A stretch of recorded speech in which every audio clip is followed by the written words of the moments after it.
So I have a question for you, something that happens to me very regularly. So I'm going to ask if it happens to you. You knowing that it happens to me regularly better not leave me all alone. In fact, it happens multiple times a week, sometimes multiple times a day, where I go from somewhere very bright to somewhere dark and I can't see.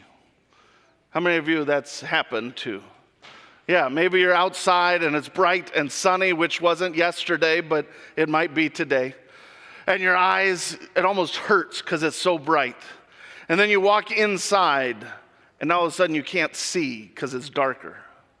Or maybe at nighttime, you've had the light on, doing everything, and now it's time to go to bed.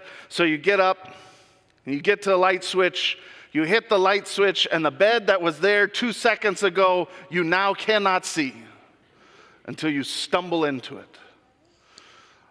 That's where you look for the bottom of the bed not to be sharp corners, but rounded. That's happened to you. That's called dark adaptation. What it is it's actually a physical shift in your eyes. When you go from somewhere really, really bright, your pupils in your eyes get very narrow, get very small, so they only let in a little bit of light because you don't need much more.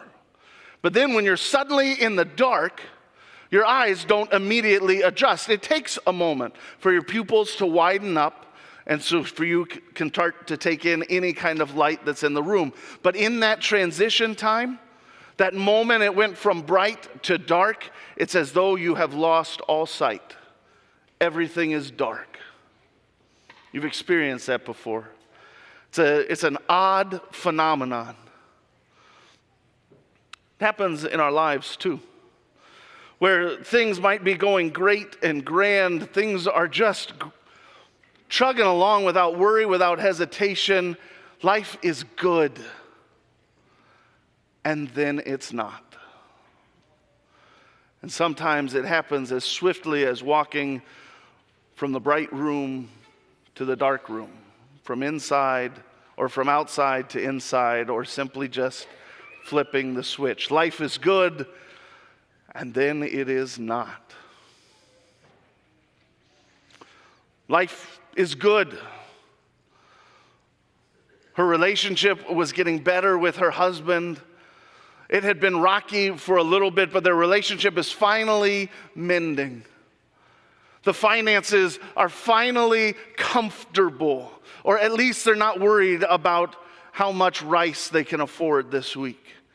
And things are finally at peace. Life is good. There's no more yelling and screaming in the house. Life is good. And then the nausea, first thing in the morning, starts up. That leads to worries, and then leads to the positive pregnancy test sitting on the counter. Life was good, and now this. Where the fears and all the what ifs start to hammer away and build and build. We were finally getting along again. What is this going to do to our relationship? We were finally at the point where we weren't worried about every penny we spent. How are we going to afford not just caring for this child as I'm pregnant, but what do we do once they're born? And the costs of diapers and formula, of childcare, of school, all those things, what are we going to do? My husband and I were barely holding it together with one another. How is a kid going to impact our relationship? And the darkness of all of the what ifs and all of the fears start to surround and overwhelm.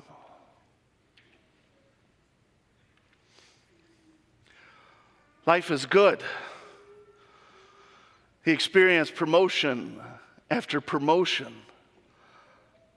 His pay kept going up. His benefits kept increasing. He was recognized in the organization. He was recognized in the community as someone to look up to. His kids were doing great. They were coming home with trophies from the competitions. He just opened the report card at the end of last semester, pulling a 4.0 across the board. Both kids. Life is good. He and his wife have never been in a better spot. Things are just great. Life is good. And then the discomfort in his abdomen started, just a minor inconvenience at the beginning. And then it got worse, almost taking his breath away at times. And that led to tests and pictures and a diagnosis of pancreatic cancer. And the whole world crumbled around him. And darkness comes cascading down the hill for him. The worries, the fears.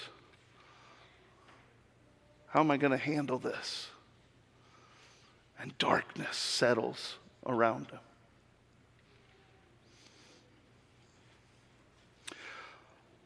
Life is good, or at least it's not bad.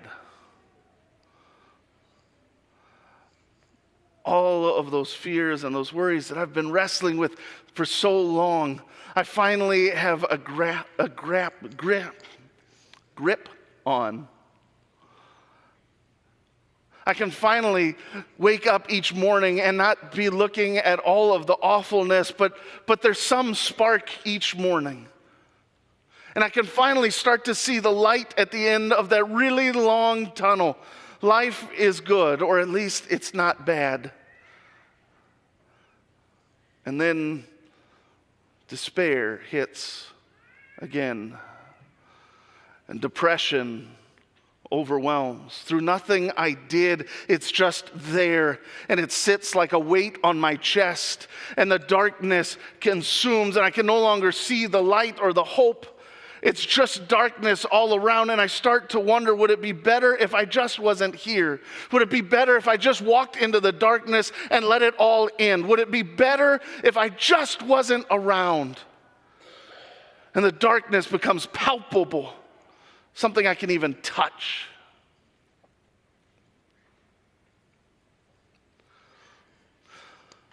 Life is good. Just celebrated 90 years.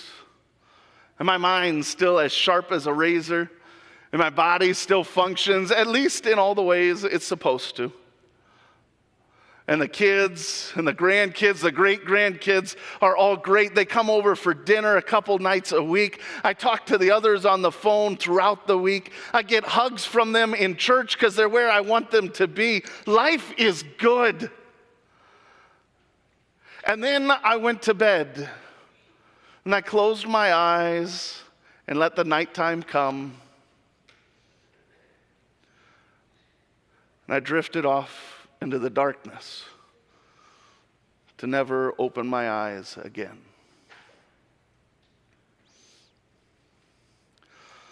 Life can go from great and bright to then it is not. Like turning the light switch off after being in a bright room, or going from the beauty of the outdoors with the sun shining to the inside gloom and despair. And when darkness weighs down, when that immediate flip of switch, it seems like nothing can penetrate the darkness, that there's not even a glimmer of hope. But it's all of the pain, the suffering, and the darkness around us. And yet, Jesus, who is the light of the world, brings life even in the darkness. That unexpected, unplanned pregnancy, Jesus brings life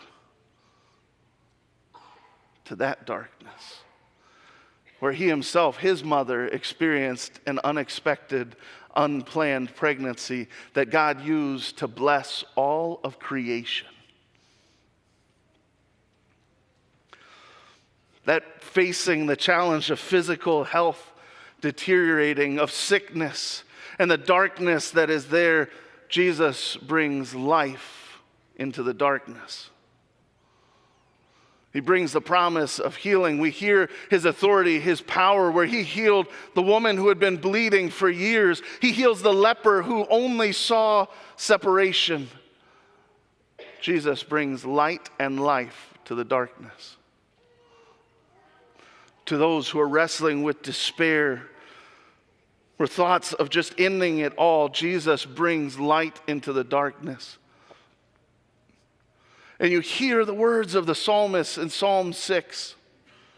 How long, O Lord, will I cry out in anguish? How long, O Lord?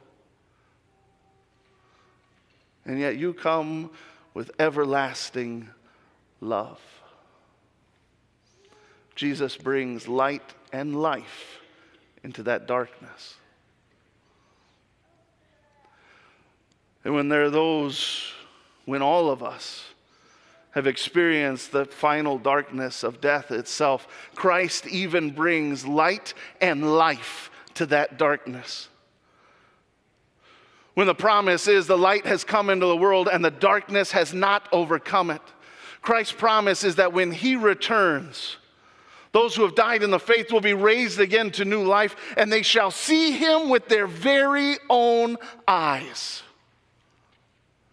Jesus brings light and life even to the darkness of death.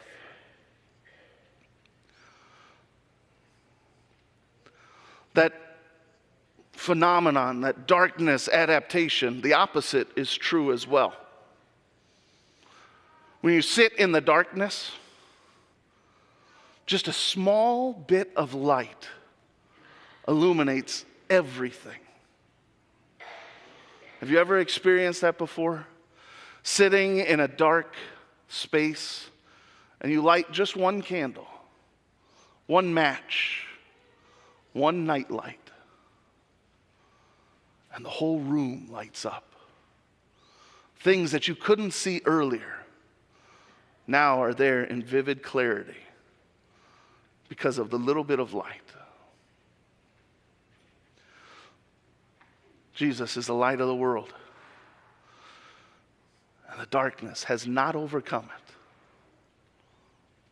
Jesus brings that glimmer of light and hope. He brings light and life, even in the darkness, even for you. So may the peace that passes all human understanding, may it guide and protect our hearts and our minds to life everlasting. Amen.